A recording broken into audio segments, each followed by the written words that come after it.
কংগ্রেস মোকাবেলা করবে, চিন্তার কোনো কারণ নাই। ওসব কংগ্রেস পার্টির দপ্তরের মস্তানি আমরা মানবো না। এই তো আমরা পার্টি বসে আছি, কেউ আসুক না দেখি। রাহুল গান্ধীর আক্রমণের মুখে বিজেপি পার্টি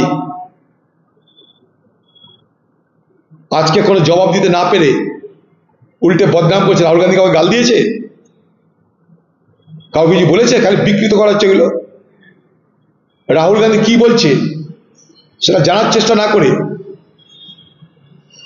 এটাকে উকসিয়ে দিয়ে বিহারের ভোটে তার প্রভাব ফেলার চেষ্টা করছে, হ্যাঁকে না নাকে হ্যাঁ করে।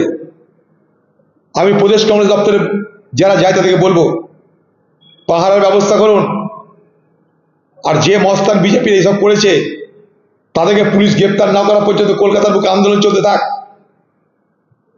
প্রদেশ দপ্তর আমাদের সকলের পরিচয়।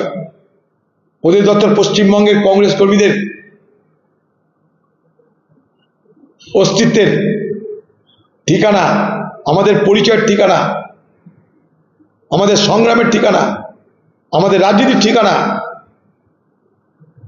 সেখানে অন্যায় করে কেউ জুলুম করবে, হামলা করবে, কংগ্রেস মানবে না, মানবে না, মানবে না। দরকার হলে আমরাও তাহলে বিজেপি দপ্তরে যেতে থাকবো। দরকার হলে আমরা তাহলে বিজেপি দপ্তরে যাব। বিজেপি পার্টিকে পশ্চিমবঙ্গে সতর্ক হতে হবে, একতরফা কিছু হবে না বাংলায়। রাহুল গান্ধীর সমালোচনার মুখে নরেন্দ্র মোদী দাঁড়াতে পারছে না, তাই তার লোকদের দিয়ে রাহুল গান্ধীকে এবং কংগ্রেসের ভাবমূর্তিকে কলঙ্কিত করার জন্যে প্রথমে মিথ্যা প্রচার, তারপর গুন্ডামি রাস্তা তারা ধারণ করেছে। আমরা মানছি না, মানছি না মানে মানবও না।